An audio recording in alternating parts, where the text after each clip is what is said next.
নমস্কার, আমি বৈশাখী। শিল্প সাহিত্য বাই বৈশাখী চ্যানেলে সকল শ্রোতা বন্ধুদের স্বাগত জানাই।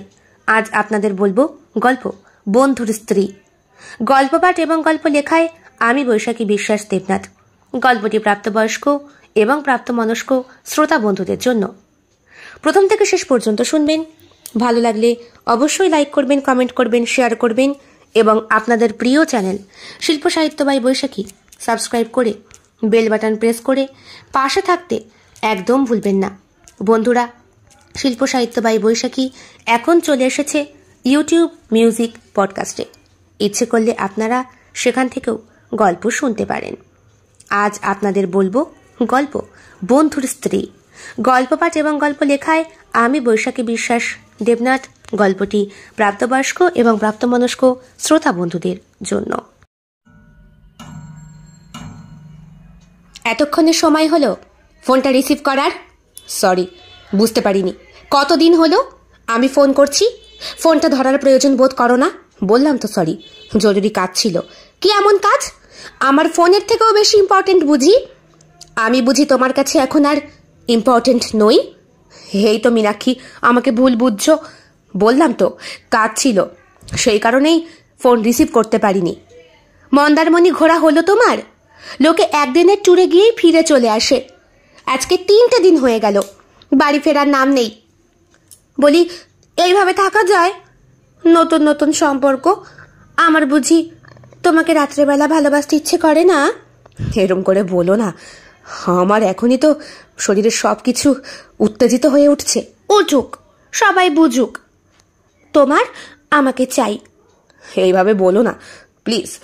তোমার গলার স্বরেই এমনি আমার শরীরের অঙ্গ প্রত্যঙ্গ জানান দেয়, তার উপরে তুমি এইরকম করে যদি আকুল হও। বাই দ্য ওয়ে, আমি যখন তোমার থেকে দূরে থাকি তখনই কি তোমার এসব শরীরী ভাষা বলতে ইচ্ছে করে?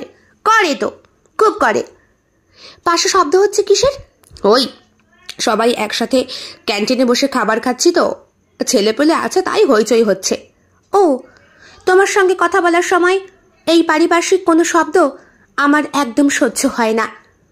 তাহলে ওই শব্দ কখন সহ্য হয়? কোন শব্দ? ওই যে ওই সময় যখন আমরা ঘনিষ্ঠ মুহূর্তে থাকি, কত রকম শব্দই তো। ধ্যাৎ, এইবার বুঝি আমার শরীর গরম হয় না? আমি খুব শিগগিরই তোমার কাছে আসছি। আমার জন্যে পরিপাটি করে সেজে গুজে তৈরি থেকো কিন্তু। কেন, কি হবে? ফুলসজ্জা হবে। 3 দিন পরে নতুন করে পাওয়ার বয়েই গেছে তোমার সঙ্গে ফুলসজ্জা করতে। আবার আবার আমার ওপরে কপট অভিমান দেখাচ্ছ। দেখাবো না? যবে থেকে সম্পর্ক হয়েছে তবে থেকে শুধু ফোনে ফোনেই পরিচয়। তুমি তো আমাকে বললে আমার স্বামী কতটা ভালোবাসতে পারে, আমার স্বামী পুরুষ মানুষ হিসাবে কতটা আমাকে সুখ দিতে পারে, তার পরিচয় তুমি দেবে। দেব তো, নিশ্চয়ই দেব। বারবার বলেও আমার কাছে আসো না, আমাকে শুধু ঠকাও। শুধু কি ফোনে ফোনে করলে হবে নাকি? আমি তো ভালোবেসে তোমাকে সবটুকু দিয়েছি। এখন তোমার ইচ্ছে করে না আমাকে পরিপূর্ণভাবে পেতে, আদর করতে, চুমু খেতে, স্পর্শ করতে? মীনাক্ষী প্লিজ, আর বলো না। এমনিতেই ফোনে ফোনে আমাদের পরিচয়। তুমি বিবাহিত জেনেও তোমার সাথে আমি কথা বলেছি। বলেছ তো, আমার একাকিত্বের তুমি সঙ্গী। জানো, রতন নামি দামি ডাক্তার হতে পারে, কিন্তু শরীরের দিক থেকে একদমই দুর্বল। ভালোবাসতে পারে না আমাকে। কিরকম? একদম রোমান্টিক নয়। আসবে, খাবে দাবে, শুয়ে পড়বে। আমি যেই পাশে শোবো, কোথায় আমার সঙ্গে দুটো গল্প করবে, আমার ঘরের খোঁজ খবর নেবে, সারাদিন আমি ওকে কতটা মিস করেছে জিজ্ঞেস করবে। তারপর কি আমাকে আদর করবে? তা নয়, সবই যেন শরীরের প্রয়োজনে আমার ওপরে উঠে 3-4 বার নিজের শরীরটাকে এদিক ওদিক করে নেতিয়ে পড়বে। ডাক্তার হয়েও চিকিৎসা করাতে পারে না? জানি না, অনেকবার বলেছি ওষুধ খাও, বলে ওষুধ নাকি শরীরের পক্ষে খুব খারাপ। এখন তুমি বলো, আমার সাথে আলাপ করে তোমার কেমন লেগেছিল? ভীষণ ভালো। রাত 12টার সময় প্রথম তুমি আমাকে মেসেঞ্জার করলে, তার আগে ফেসবুকে আমাকে রিকোয়েস্ট পাঠালে। আমি তো অ্যাকসেপ্ট করেই নিয়েছিলাম। মেসেঞ্জারটা করতে ভয় করছিল জানো তো। কেন? তুমি যে বললে তোমার বর নাকি তোমার সঙ্গে খুব ফ্রেন্ডলি মেশে। মেশে তো। ও যখন বাড়ির বাইরে থাকে তখন আমি ওকে ভীষণ মিস করি। কথাটা বলে আয়নার দিকে তাকায় মীনাক্ষী। আয়নার মধ্যে ওর যে প্রতিচ্ছবিটা ফুটে উঠেছে সেইটা কিন্তু অন্য ভাষা বলছে। সারা শরীরে ক্ষত বিক্ষত চিহ্ন, মুখের কষ বেয়ে কালো দাগটা নেমে গেছে, চোখের তলায় কালি পড়েছে, হাতে সিগারেটের ছ্যাঁকা, উড়ুতেও ছোট ছোট ফুটফুট করে অসংখ্য সিগারেটের দাগ। আরও কোথাও না কোথাও এই দাগ রয়েছে যেগুলো খুব কাছের মানুষ ছাড়া দেখানো সম্ভব নয়। বিয়ের প্রথম দিন মীনাক্ষীর মধ্যে একটা আলাদা উত্তেজনা কাজ করত। শরীর উত্তেজিত হয়ে গিয়েছিল বন্ধু বান্ধবীর কথা শুনে। গায়ে হলুদের সময়ই তো বান্ধবী স্নিগ্ধা ওর উরুর কাছে সবার দৃষ্টির আড়ালে হলুদ মাখিয়ে বলেছিল, দেখ শোন, এরপরে তোর কাছে সমস্ত রাত হবে রঙিন। আজকে শরীরটা বসন্তের রঙে রাঙা। হলুদ লাগাচ্ছিস কেন? লাগাবো না? এইটাই তো আসল জায়গা। এইখানেই তো স্বামী স্ত্রীর বন্ধন টিকে থাকে রে। থাক, আমার লজ্জা করে না বুঝি? লজ্জা? এইভাবে লজ্জা পেলে ফুলসজ্জায় কি করবি? শরীরে মোচড় দিয়ে উঠেছিল মীনাক্ষীর। বান্ধবীর চোখের দিকে তাকাতে পারেনি। বিয়ে হয়েছে কয়েকদিন আগেই স্নিগ্ধার, আর বিয়ের পরপরই অভূতপূর্বভাবে ওর শ্যামলা বর্ণে ঔজ্জ্বল্য ধরা দিয়েছে। স্ফীত বক্ষ, উষ্ণ হৃদয়, সব সময় যেন শরীরটা গরম থাকে ওর। অপার্থিব ঘন কালো এলো কেশের মধ্যে একটা কমনীয় নেশা। চলনে বলনে কথনে সব কিছুতেই একটা বৈবাহিক ছাপ রয়েছে স্নিগ্ধার। যেই মেয়েটা কোনোদিন পুরুষের স্পর্শে নিজের শরীরকে জাগিয়ে তুলতে পারেনি, সেই মেয়েটা প্রথম স্বামীর স্পর্শে স্বামীর সোহাগে এখন বুঝি রমণীয় থেকে আরও সুন্দর অপসরী হয়ে উঠেছে। স্নিগ্ধার দিকে তাকিয়ে বড্ড বেশি হিংসে হয় মীনাক্ষীর। কলেজে পড়ার সময় স্নিগ্ধা ছিল রূপের দিক থেকে মীনাক্ষীর কাছে সেকেন্ডে, কারণ মীনাক্ষীর গায়ের রং উজ্জ্বল আর স্নিগ্ধা সামান্য একটু শ্যামলা, খুব একটা কিন্তু নয়। কালো বলা ওকে চলে না। একটি কালো মেয়েও ছিল ওদের কলেজে, যার বর্ণ কালো বলে সবাই কটাক্ষ করত, যদিও সেই মেয়েটির খবর আর কেউ রাখেনি। কলেজের প্রিন্সিপাল ওই কালো মেয়েটিকে খুব পছন্দ করত, ভালোও বাসত। কিন্তু মীনাক্ষীর মস্তিষ্কে তখন প্রফেসরের প্রতি ভালোবাসা উতলে উঠেছে। ওই কায়দা করে প্রফেসরের দেওয়া গোপনীয় চিঠিটা ওই কালো মেয়েটির হাতে না দিয়ে উল্টে স্যারকে গিয়ে বলেছিল, স্যার, আপনার এই চিঠি ওকে দেওয়ার সঙ্গে সঙ্গে ও আমাকে একটা চড় মেরেছে। বলেছে, আপনার এইরকম প্রবৃত্তি হয় কি করে? ইম্পসিবল। এরকম কথা শ্যামলিমা বলতেই পারে না। বলেছে। আপনার আমাকে বিশ্বাস হয় না? মীনাক্ষী ছিল কলেজ টপার, তাই ওর কথা বিশ্বাস করতে হয়েছিল অনিকেত স্যারের। সম্পর্কটাকে নষ্ট করে দিয়েছিল মীনাক্ষী, যদিও তারপরে স্যারের সঙ্গেও ওর বন্ধন বেশি দিন টেকেনি, কারণ ওর ছেলে বদল করতে খুব ভালো লাগে। হ্যাঁ, অনেকটা টাইম পাসের মতো। কলেজ লাইফে স্যার ছিল টাইম পাসের উপযুক্ত। কলেজ পাস আউটের পরে যখন ইউনিভার্সিটি হলো, তখনই তো একদিন কলেজ থেকে ফেরার পথেই রাস্তার মোড়ে 4 চাকা চালিয়ে গাড়ির সিটে বসে থাকা ওর বরের সঙ্গে আলাপ। খুব সুন্দর এই ছেলেটি, দেখতে অনেকটা কেষ্ট ঠাকুরের মতো। গায়ের রংটা চাপা, মাথায় কোঁকড়ানো চুল, চিবুকটা বেশ পান পাতার মতো, চোখ দুটো টানা টানা।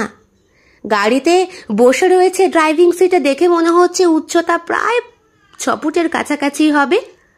ডাক্তার মানুষ লেখা রয়েছে গাড়িতে অন ডিউটি, আর ডক্টরের নামটা স্পষ্ট।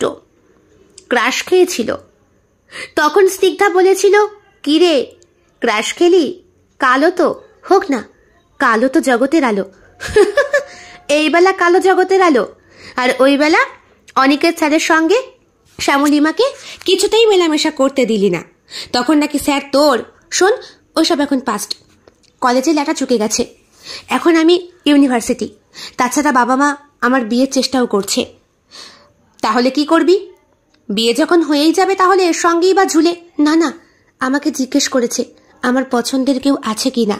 বাহ, তোর কপাল ভালো রে, আমাকে অপশনটাই দেয়নি, না বলে কই বিয়ে ঠিক করে ফেলেছে। কবে ঠিক হলো? হয়েছে, ওই যে তুই বললি না গাড়ি চালাচ্ছে যে ড্রাইভার, উনি নন, মনে কর না ডক্টরের সঙ্গেই কানেক্টেড, মানে মানে মেডিকেল। হ্যাঁ ঠিক ধরেছিস, যারা নাকি ওষুধ নিয়ে ডক্টরের ফার্মেসি, ডক্টর বিভিন্ন জায়গায় যায় সেই সব। ও মেডিকেল রিপ্রেজেন্টেটিভ কি একটা বেশ বলে, ওই হলো। কিন্তু মাইনে ওদের কত? খুব একটা তো বেশি না। না না, আমার হবুর নিজস্ব ফার্মেসি আছে। বাহ, তাহলে তো তোর কপাল সোনায় সোহাগা। ওই আর কি, নিমন্ত্রণ কবে করছিস? খুব শিগগিরই, দেখি বাবা মা কবে ঠিক করে। তুই ভীষণ ভালো রে স্নিগ্ধা, কি সুন্দর কাকু কাকিমার কথা মেনে চলিস। আর তুইও বুঝি ভালো না? তোকে অপশান দিয়েছে জেঠু জেঠিমা, সেটাই তো অনেক। কিন্তু কি করে বলবি? এইমাত্র তো গাড়িতে দেখলি, গেট খুলে গেলেই চলে যাবে, তখন তুই আর আমি ধরে পাবো? এক্ষুনি পাবো, দাঁড়া। দুজনে মিলে স্কুটিতে বসে স্নিগ্ধা আর মীনাক্ষীর বাঁ হাতে রয়েছে ওই ডক্টরের গাড়িটা। গেট খোলার সঙ্গে সঙ্গেই স্নিগ্ধা স্কুটি স্টার্ট করলে মীনাক্ষী বলে, গাড়িটাকে অনুসরণ করতে করতে চল, দেখ কোথায় যায়। ওরা গিয়ে যেখানে পৌঁছায় সেটা একটা বিরাট বড় বেসরকারি নার্সিংহোম। এতে বেসরকারি নার্সিংহোমের ডক্টর রে, হোক না, এদের মাইনে অনেক, কিন্তু যাবি কি করে, কথাই বা বলবি কি করে? আর এনার সঙ্গেই দেখা হবে এরও তো কোনো মানে নেই। দাঁড়া, মহাব্বতে বই দেখেছিস? হ্যাঁ, তাহলে শোন। কি? শোন না। না বাবা, আমি পারবো না, হাত কাটতে ইচ্ছা করে তুই কাট, তোর জন্যে আমি কেন আমার এই সুন্দর না কাটা শরীরটাকে জলাঞ্জলি দেব? ঠিক আছে, বন্ধু হয়ে যখন তুই এইটুকু করতে পারবি না, আমিই করছি। করবি কি দিয়ে? দাঁড়া। রাস্তায় দাঁড়িয়ে থাকা একটা ফলের দোকানে যায় সরাসরি মীনাক্ষী। সেইখানে ফলের দোকানদারের কাছে একটা চাকু রয়েছে আর ব্লেডও আছে অনেকগুলো। ফল কেনার নাম করে আস্তে করে চাকুটাকে হাতের মধ্যে নিয়ে কেটে পড়ে মীনাক্ষী। চুরি করলি চাকুটা? ধ্যাট, এইটাতে ওনার কিচ্ছু এমন ক্ষতি হবে না, ভুল বললি, খেটে খাওয়া মানুষ, জানিস তো ইনকাম না হলে এই টাকাটাও ওদের কাছে অনেক। এই তোর আর জ্ঞান দিতে হবে না, গাড়িটা এমনি বেরিয়ে যাচ্ছে, চল। তুই করবিটা কি? চল না। ডক্টর প্লিজ, আপনি আমার বন্ধুকে বাঁচান, ও নারী। হোয়াট? এ তো পুলিশ কেস। না না, কাটতে যায়নি, ফল কাটতে গিয়েছিল, আচমকা ছুরিটা আঙুলের ওপরে। তা যেই ডক্টর রয়েছে তার কাছে নিয়ে যান, আমার কাছে কেন? না মানে আমি দেখলাম গাড়ি করে আপনি ঢুকছেন। ইস, কি শিখিয়ে দিলাম, আর কি বললো, এটারা কিচ্ছু হবে না। ডক্টর এগিয়ে আসেন, বলেন, নার্স ব্যান্ডেজটা নিয়ে এসো, হাতে করে দাও। স্যার, আপনি করে দিলে ভালো হয়। তাকায় মীনাক্ষী ডক্টরের দিকে। ডক্টর ওর হাতে ব্যান্ডেজটা ভালো করে দেয়, বলে, এতটা কাটলো কি করে? আসলে স্যার, আপেল কাটতে গিয়ে। হাতে নিয়ে কাটছিলেন নাকি হাতটা কাটার জন্যই বসেছিলেন? ডক্টর, আপনার নামটা আর ফোন নাম্বারটা যদি। এত কিছু না বলে সরাসরি বললেই তো পারেন। আমি তো গাড়ির কাঁচ দিয়ে দেখতেই পেয়েছি দুই বন্ধু মিলে আমাকে অনুসরণ করছেন। ফলের দোকানদারের কাছ থেকে ছুরিটা না চুরি করলেই হতো, কি দরকার আমার সঙ্গে? সরাসরি বললে হতো না? লজ্জা পেয়ে যায় মীনাক্ষী, বলে, আপনি যখন দেখলেনই আমি চুরি করেছি, তখন আপনিই বা কেন আমাকে ধরলেন না? আমি কি আর জানি আপনার মোটিভ কি? আমি তো ভেবেছি হয়তো বয়ফ্রেন্ড গার্লফ্রেন্ড কেস, তাই। এইটা তো আপনি একটা খারাপ নাগরিকের পরিচয় দিলেন। একটা মেয়ে হাতে চাকু নিয়ে যখন সুইসাইড করতে যাচ্ছে, তখন তাকে আটকানোটা আপনার নৈতিক কর্তব্য ছিল। হয়েছে হয়েছে, আমার অনেক বড় ভুল হয়েছে। এমনিতেই আমি একটা টেনশনে রয়েছি। কি টেনশন? আর বলবেন না, এক্ষুনি মা ফোন করেছেন, বললেন বাড়ি যেতে, কি মেয়ে ফেয়ে দেখতে যেতে হবে। মেয়ে দেখতে? হ্যাঁ, আসলে আমি এখনো বিয়ে করিনি তো, এই বিয়ে বিষয়টায় আমার বড্ড বেশি অ্যালার্জি। আমি মনে করি ছেলেদের বিয়ে না করাটাই উচিত। বিয়ে করে ওই মাথায় মুকুট পরলে ও যে কারাগারের হেলমেট, জীবনেও খোলা যায় না। আপনার সাথে কথা বলে খুব ভালো লাগলো। আপনার বিবাহিত জীবনের জন্য অগ্রিম শুভেচ্ছা। অনেক ধন্যবাদ। আমি আর কিছুক্ষণই থাকবো, তারপরে বেরিয়ে যাব। মা আমার মাথা খেয়ে নিচ্ছে একেবারে। এই বলে ডক্টর বেরিয়ে গিয়েছিল। স্নিগ্ধা আর মীনাক্ষীর দুইজনেরই মন খারাপ। স্কুটি করে ফেরার পথে মীনাক্ষী বলল, কি আর করব, বাড়ি যাই। তুই যে আজকে এই কাণ্ডটা করলি, তোর হাতে এই অবস্থা, জেঠু জেঠিমা দেখলে তোর কি হবে বলতো? কি আর হবে, বলবো ফলের দোকান থেকে ফল খেতে গিয়ে হয়েছে, ইউনিভার্সিটি থেকে ফিরছিলাম, তেষ্টা পেয়েছিল তাই। দেখিস বাবা, তুই পটাতে পারিস। আমার বাপ মাটা যদি এরকম হতো না, আমি অন্তত মিথ্যে কথা বলে কোথায় কোথায় এত ঠকাতাম না। হয়েছে হয়েছে, এবার চল। বলছি, এই তোকে না আজকে দেখতে আসবে তো, সেই জন্যই তো মনটা আরো বেশি খারাপ। ছাতা। ডক্টরটা বললো ওর নাকি বিয়ে ঠিক হয়ে গেছে। এদিকে আমারও। ইস, যদি আলাপটা কদিন আগে হতো, ওই অনিকেতের পেছনে না দৌড়ে যদি। শোন, যেটা হয় ভালোর জন্য হয়। অনিকেত তোর এখন পাস্ট, এখন প্রেজেন্ট সে যার সঙ্গে তোর বিয়ে হবে, বুঝলি? এ কি, হাত কি করে কাটলো? কেটে গেছে বাবা, ফল খেতে গিয়ে। ফল খেতে গিয়ে মানে? তোকে তো আমি টিফিনে ফল দেইনি, চাউমিন দিয়েছিলাম, ফল কোথায় পেলি? মা, ফলের দোকানে গিয়ে। ওই খুব তেষ্টা পেয়ে গেছিল, তাই একটা ডাব খেতে গিয়ে। তা ডাবটা কি তুমি কেটেছো যে হাতটা কেটে এলে? তুমি জানো না পাত্রপক্ষ তোমাকে আজকে দেখতে আসবে? বাবা প্লিজ, আমি এখন বিয়ে করব না, আমি এখন পড়াশোনা করছি। হ্যাঁ, পড়াশোনা করো আর কেচ্ছা কেলেঙ্কারি করো। তোমার নামে পাড়ায় যে কত কিছু রটে গেছে, আমি কি কিচ্ছু জানি না? কি ভেবেছো আমি বাড়ি থাকি না বলে তোমার কীর্তিকলাপ আমি কোনো রকম খোঁজ খবর রাখি না? মা দেখো না। থামো না, তুমি চুপ করো মীনাক্ষী। তুমি একদম আমার উপরে কথা বলবে না, চুপচাপ ভদ্র মেয়ের মতো সেজে গুজে বসবে। মিতা, ওকে তৈরি করো। বাবা যেটা বলছে সেটা কর, তোর ভালোই তো চাই। তাছাড়া পাত্রপক্ষ বলেছে তোকে পড়তে দেবে। হ্যাঁ, খুব সব পাত্রপক্ষই পড়তে দেয়, পরে কেউ দেয় না। বিয়ে করে একবার ভাগিয়ে নিয়ে যেতে পারলেই হলো। বাবার মুখের ওপরে কথা না বলতে পেরে মীনাক্ষী সেজে গুজে রেডি হয়। ঘড়ির কাঁটায় যখন ঠিক 4:30 বাজে, গোধূলি লগ্নে পাত্রপক্ষ আসে। আরে আসুন আসুন, ছেলে আসেনি? হ্যাঁ এসেছে, অনেক কষ্টে বকে বকে নিয়ে আসলাম। ছেলে হাসপাতাল থেকে কিচ্ছুতেই বেরোতে চায় না, বলে মা আমি আজন্ম বিয়ে করব না, বিয়ে করা মানে শেকলের বাঁধন, বোঝো। এইসব কথা পুরুষ মানুষ হয়ে বললে কি করে হয় বাবা? এসো এসো। আসতে কোনো অসুবিধে হয়নি তো? না না না, মানে বলছি, কথাটা বলতে গিয়েও আটকে যায় সঞ্জয়। এবার মীনাক্ষীকে ডাকে ওর মা, মিনু আয়। মীনাক্ষী শাড়ি পরেছে, হাতে ব্যান্ডেজটা ঢেকে রেখেছে আঁচলের তলায়। এই যে আমার মেয়ে মীনাক্ষী। মীনাক্ষী সঞ্জয়ের চোখের দিকে না তাকালে কি হবে? সঞ্জয় ওকে দেখে হেসে ফেলে। চশমার ফাঁকে ওই কৃষ্ণ কৃষ্ণ মার্কা চেহারা নিয়ে হ্যান্ডসাম পুরুষটি যখন মীনাক্ষীকে দেখে তখন বলে, আমার পাত্রীকে পছন্দ।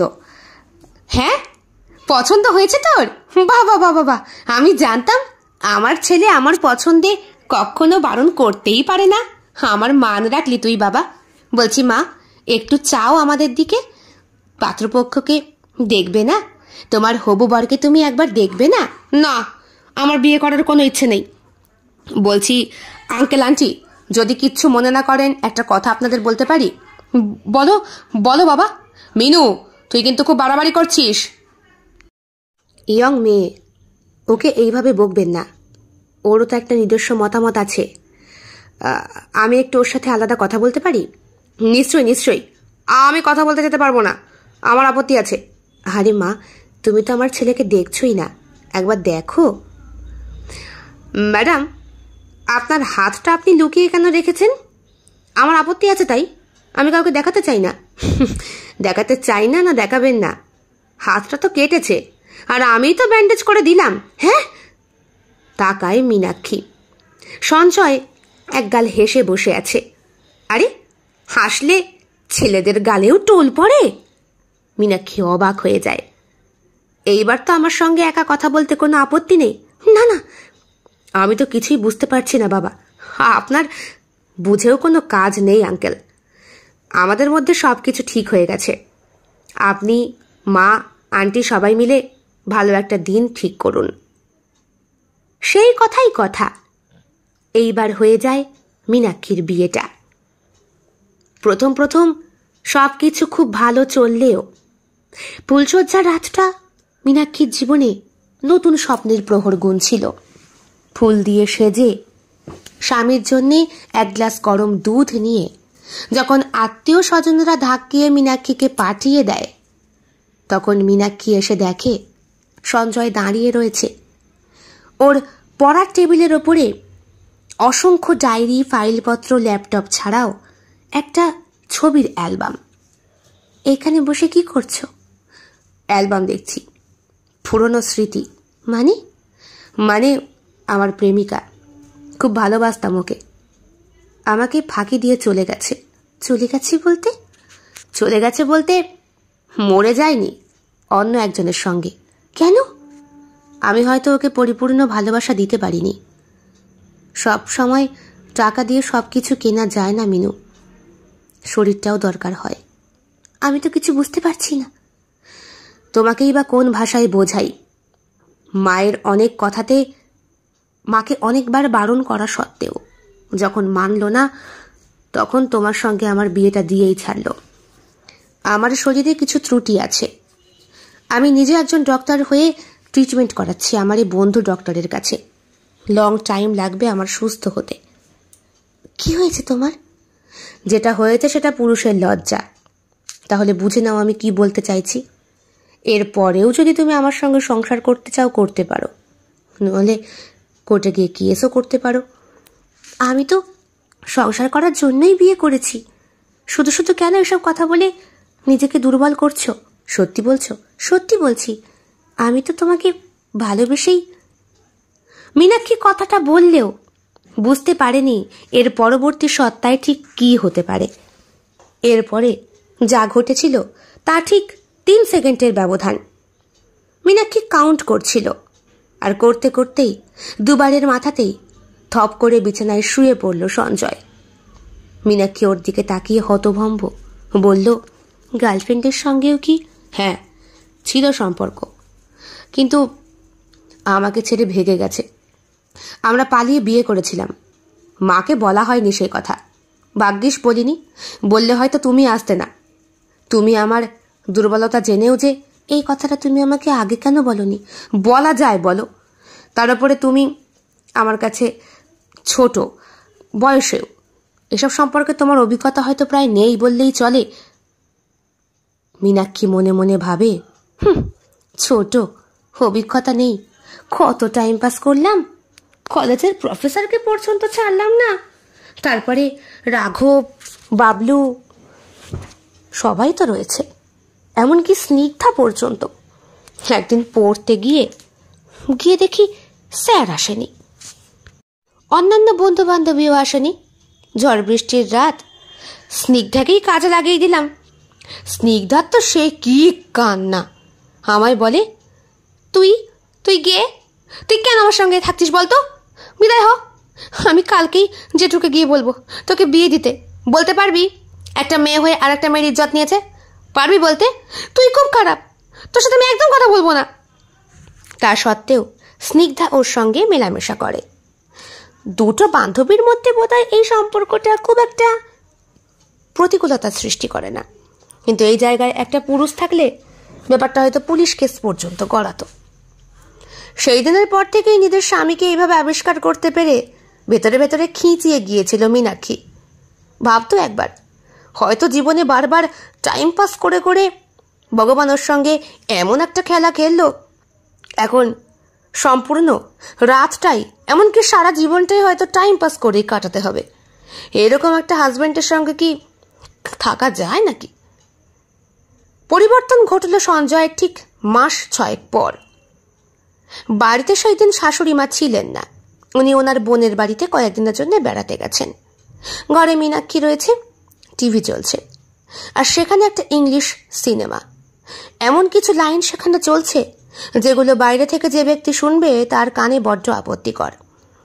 সঞ্জয় দরজার পাশে দাঁড়িয়ে দাঁড়িয়ে কান পেতে প্রত্যেকটা শব্দ শোনে।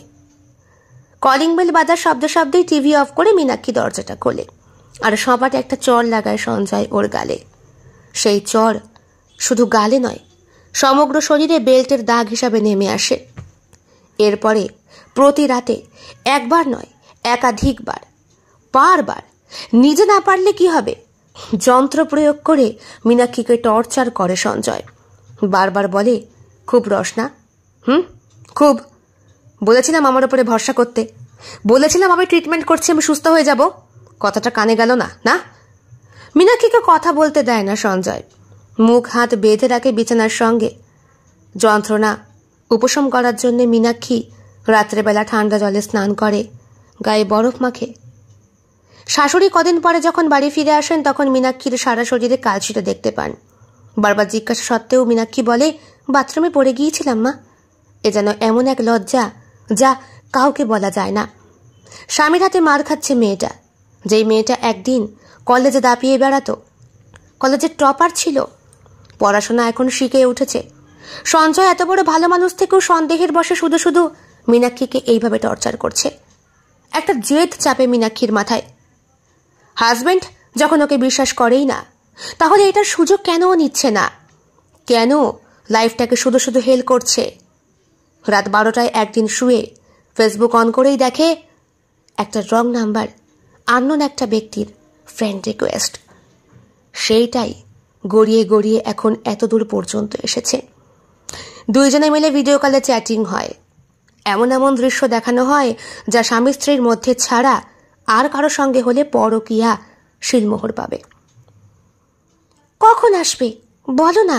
হারে আসছি বলছি তো, কাজ পড়ে গিয়েছিল, তার উপরে একটা রিসার্চও করছি। কি নিয়ে? আছে আমারই এক বন্ধুর জন্য, ওর শরীরের ত্রুটির কারণে। ও আসলে ওর স্ত্রীর সঙ্গে সুখী নয়। মানে স্ত্রীর কোনো শারীরিক অসুবিধে না, আমার বন্ধুর। সন্দেহ হয় মীনাক্ষীর। বলে, তুমি কখন আসছো বলো তো? আজকে আসতে পারবো না লক্ষ্মীটি। তোমার বরটি কবে ফিরছে? আর 2 দিন পর। তবে এর মধ্যে মনে হয় শাশুড়ি মাও চলে আসবে। আর কিন্তু হবে না। হবে, শাশুড়ি মা যখন বাড়ি থাকবে না তখন আসবো। শাশুড়ি মা বাড়ি থেকে কেন যাবেন? এটা তোনার বাড়ি। বেড়াতে গিয়েছিলেন বলেই তোমাকে সুযোগটা দিয়েছিলাম। তাছাড়া কি? ও তো হুটহুট করে চলে আসে। তোমাকে যেদিন ফোনে বললাম ও আসবে না, তার ঠিক 10 মিনিট পরে কলিং বেল বাজিয়েও ঘরে আসে। আমাকে বড্ড বেশি ভালোবাসে তো, খুব মিস করে, তাই আমাকে সারপ্রাইজ দেয় কথায় কথায়। এই কথাটার মধ্যে কত বড় মিথ্যে লুকিয়ে আছে মীনাক্ষী ছাড়া কেউ জানে না। আসলে সেই থেকে সঞ্জয় ওকে সন্দেহ করে। ফোনে কথা বলা সত্ত্বেও হুটহাট করে বাড়িতে চলে আসে চেম্বার ফেলে। স্ত্রীকে কারোর সঙ্গে ভাগ করতে চায় না ও। মীনাক্ষীর মস্তিষ্কে তাই নষ্ট হওয়ার প্রবৃত্তি জেগেছে। যে স্বামী ওকে এতটা সন্দেহ করে, সেই স্বামীর কাছে সন্দেহের পাত্রী হয়েই ও থাকতে চায় নিজের চরিত্র স্খলন করে, প্রকৃতপক্ষে মিথ্যে করে নয়। 2 দিন পর তোমার হাজবেন্ড আসবে তো? হ্যাঁ, 2 দিন পরে আমার কাজ মিটেও যাবে। কিন্তু 2 দিন পরে এসে আর কি হবে? আমার সঙ্গে তো ঠিক করে কথাই বলতে পারবে না। তারপরে আমার স্বামী কতটা আনরোম্যান্টিক সেটাও তুমি আমাকে দেখাতে পারবে না। সবটা তো ফোনেই হলো, সামনাসামনি কিছুই হবে না। হবে, আমি যখন বলছি হবে তখন হবে। রাখি এখন। কেন? আমার অ্যাসিস্ট্যান্ট এসেছে। নিশ্চয়ই কোনো মেয়ে? আরে না, পুরুষ মানুষ। আমরা 2 জনই একই জায়গায় রয়েছি। তোমার এই সমস্ত কথাগুলো সে শুনতে পেয়েছে। মানে আমি তোমার সঙ্গে লাইন মারছি পরের বউ হয়ে? এই কথাগুলো তুমি তাকে কেন শোনালে? না শোনানোর কি আছে? যার চরিত্রে দোষ আছে সেই সন্দেহ করবে। আমার এই বন্ধু কাউকে সন্দেহ করে না, খুব ভালো, হেল্পফুল। রাখি, বুঝলে? কখন আসবে? বললাম তো 2 দিন পর ঠিক দেখা হবে। এই 2 দিন আমি কিন্তু খুব ব্যস্ত থাকবো। বারবার ফোন করলেও হয়তো রিসিভ করতে পারবো না। তুমি নিজের খেয়াল রেখো। ঠিক আছে। ঠিক 2 দিন পর স্নান করতে গিয়েছিল মীনাক্ষী। এদিকে দরজার কলিং বেল বাজছে। যদি সঞ্জয় এসে গিয়ে থাকে তাহলে এই মুহূর্তে ছুটে গিয়ে দরজা না খুললে ওর কপালে অসংখ্য পিটুনি আছে। আর এমন পিটুনি যা ও কল্পনাও করতে পারে না। আসলে মেয়েটা এত মার খায় যেই মার কোনোদিন নিজের বাবা মার কাছে পর্যন্ত খায়নি। আসছি। দরজার কলিং বেল সমানে বেজেই চলেছে। গায়ে টাওয়ালটা কোনো রকমে জড়িয়ে নিয়েই আস্তে করে দরজাটা খোলে মীনাক্ষী। আর খুলেই অবাক হয়ে যায়, ওর সামনে দাঁড়িয়ে রয়েছে শতদল মিত্র, ওর এফবি ফ্রেন্ড। হারি, তুমি অসময়ে দরজার বাইরেই দাঁড় করেই রাখবে? না না, মানে একটু দাঁড়াও, আমি কাপড়টা পরে আসি। থাক, আমার সামনে লজ্জা কিসের? আমরা তো কতই দেখলাম। বাজে কথা বলো না, এখনই সঞ্জয় চলে আসবে। সঞ্জয়? হ্যাঁ, আমার হাজবেন্ড। তোমার হাজবেন্ডের নাম সঞ্জয়? You mean Sanjay Bagchi? হ্যাঁ, কেন? ও শিট, কি হয়েছে? আমি ভেতরে এসে সবটা বলছি। ভেতরে আসে শতদল। ততক্ষণে মীনাক্ষী ঘরের দরজা বন্ধ করে কাপড় পরে এসেছে। কি ব্যাপার বলো তো? এত বড় ভুল করে ফেললাম আমরা। আমি এত বড় চিট করলাম। কার সাথে? সঞ্জয়ের সাথে। সঞ্জয় তো আমার ক্লায়েন্ট, ওর জন্যই তো আমি রিসার্চ করছি। ওর বউয়ের সঙ্গে ও কোনো মতেই সুখী নয়। তাই তুমি শুধু শুধু আমাকে কতগুলো মিথ্যে কথা বললে মীনাক্ষী। তুমি যদি আমাকে আগে বলতে তোমার হাজব্যান্ড সঞ্জয় বাগচি, যে নাকি শারীরিক প্রতিবন্ধকতায় ভুগছে, প্রত্যেক দিন রাত্রে যে নাকি শারীরিক আর মানসিক দুটো যন্ত্রণায় নিজে পায়, একমাত্র তোমাকে খুশি করার জন্যে কত রকমের ওষুধ নিজের শরীরে ইনজেক্ট করে, তোমার জানা আছে? কি বলছো তুমি? ঠিকই বলছি, তোমাকে ভালো রাখার জন্য। আচ্ছা শতদল, ভালো রাখার মানে যদি এই হয়, তাহলে এই রকম ভালো আমি থাকতে চাই না। গায়ের কাপড়টা খুলে দেয় মীনাক্ষী। শতদল বলে, কি করছো? কাপড়টা পরে নাও। কেন? আমি তোমার বন্ধুর স্ত্রী বলে আমাকে এখন বুঝি তোমার স্পর্শ করতে ইচ্ছে করছে না? এখন আমার অঙ্গ প্রত্যঙ্গ দেখে তোমার প্রশংসা করতে ইচ্ছে করছে না? এখন তুমি লালায়িত হচ্ছ না? আহ মীনাক্ষী! কাপড়টা নিয়ে শতদল ওর গায়ে জড়াতে গেলে মীনাক্ষী বলে, থাক, তোমরা সবাই এক। দেখবে আমার কোথায় কোথায় ক্ষত রয়েছে। দেখো। নিজের উড়ু দেখায় মীনাক্ষী, তলপেট দেখায়, পিঠ দেখায়, নাভিমূল দেখায়, আর মুখ ভালো করে ধুয়ে এসে মুখের মেকআপটা উঠিয়ে ঠোঁটের পাশে কালশিটে রক্তের দাগটাও দেখায়। দেখেছ? ঠোঁটটাও কেটে গেছে।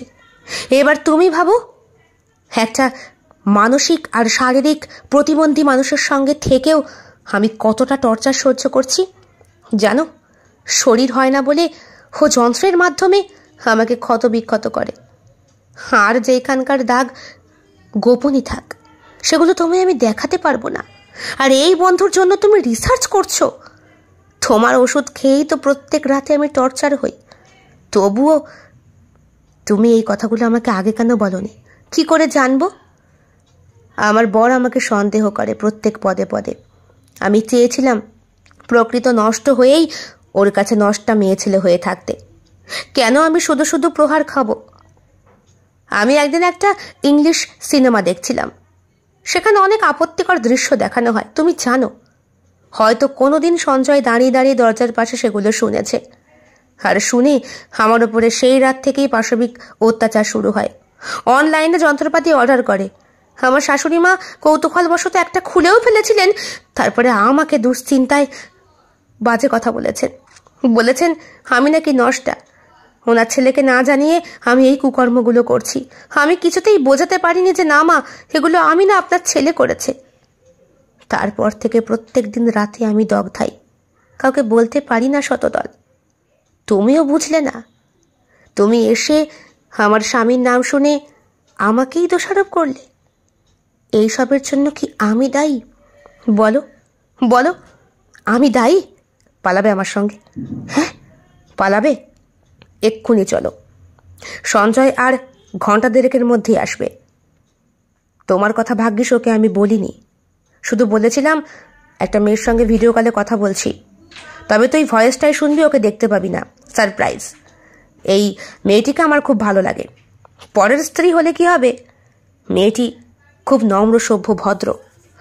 সঞ্জয় শুধু আমাকে বলেছিল পরের বউয়ের সঙ্গে ফুর্তি করবি, তা ফুর্তির জন্যই পারফেক্ট, সংসার করতে যাস না। তুমি তখন কি বললে? আমি তখন বললাম, ভাই আমি ফুর্তিও করিনি, মেয়েটির সঙ্গে আমার আলাপ এফবিতে। আমি মেসেঞ্জার করেছিলাম, আমি কল করেছিলাম। নিজে থেকে করতো না, ভয় পেত। তারপরে কথা বলতে বলতে একটা চোখের ভালো লাগা, 2-1বার দেখেছি ওকে, ভালো লেগেছে। কি কি দেখেছিস? আরে বাবা, শুধু ওকেই দেখেছি। সত্যি করে বল, আর কিচ্ছু দেখিসনি? হ্যাঁ দেখেছি, ভিডিও কলে দেখেছি, সামনাসামনি কিচ্ছু দেখিনি। দেখার ইচ্ছে নেই? সুযোগ পেলে নিশ্চয়ই দেখব। কত বড় বিশ্বাসঘাতকতা করবি বলতো?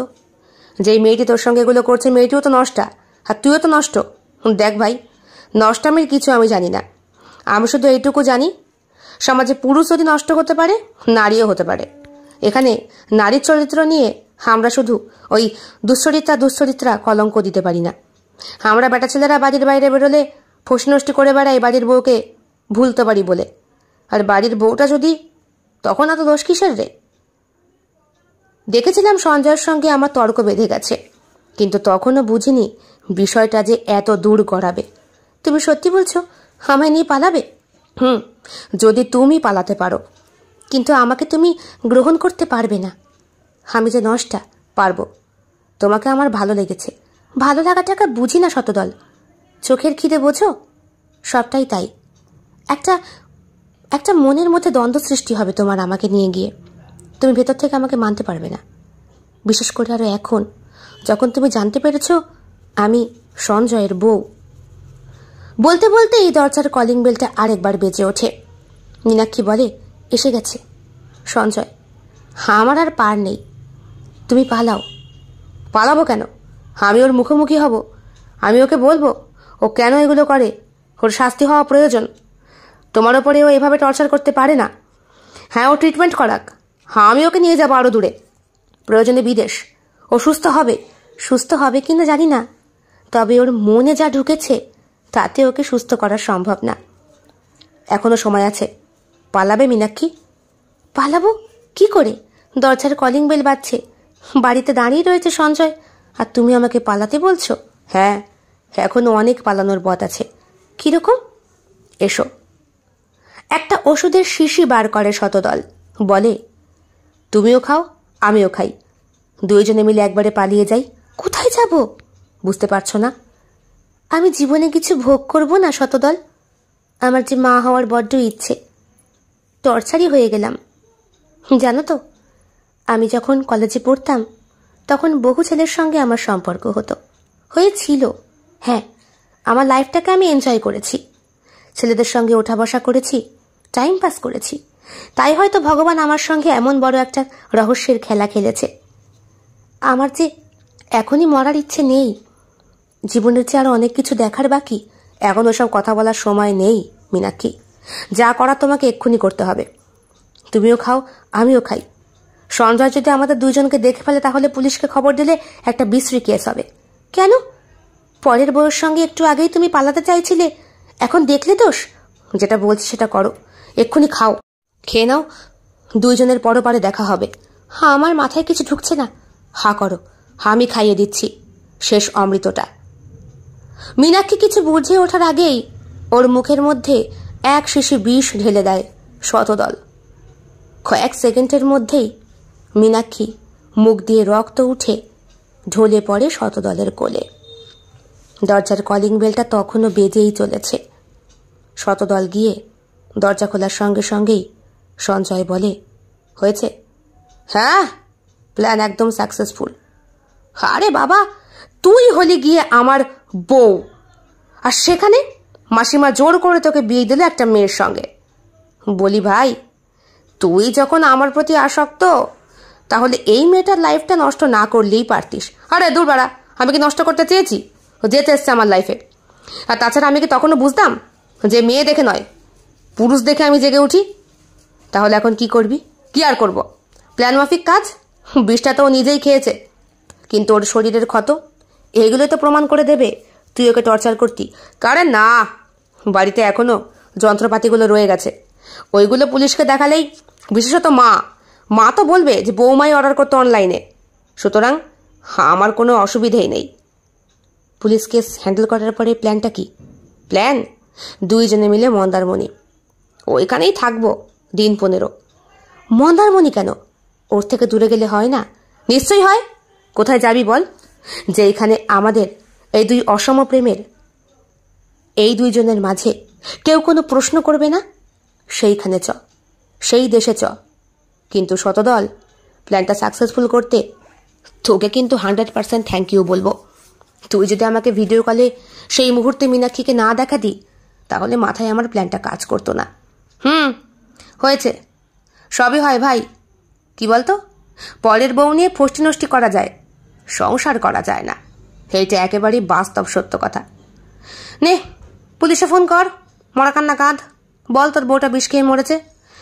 এখনো বেশ কদিন ঝুলতে হবে, তারপরে দেখতে হবে তোর ঘাড়ে যেন কেসটা না আসে, কারণ বিষটা তো ও নিজেই খেয়েছে। সুতরাং বন্ধুর স্ত্রী মারা গেছে, সার্টিফিকেটটা তুই লিখে দিস। কেমন লেগেছে আজকের নিবেদন? কমেন্ট বক্সে কমেন্ট করতে কেউ ভুলবেন না। আর ভালো লেগে থাকলে অবশ্যই লাইক করবেন, শেয়ার করবেন এবং আপনাদের প্রিয় চ্যানেল শিল্প সাহিত্য বাই বৈশাখী সাবস্ক্রাইব করে অবশ্যই পাশে থাকবেন। দেখা হবে অন্য আরও একটি ভিন্ন স্বাদের গল্পের সঙ্গে খুব শিগগিরই। বন্ধুরা, বেল বাটন প্রেস করতে কিন্তু একদম ভুলবেন না, নতুন গল্পের নোটিফিকেশন চট জলদি পেয়ে যাবার জন্যে। দেখা হবে খুব শিগগিরই আরও নতুন একটি ভিন্ন স্বাদের গল্পের সঙ্গে। সবাই খুব ভালো থাকবেন, সুস্থ থাকবেন এবং শরীরের যত্ন নেবেন। বিদায়।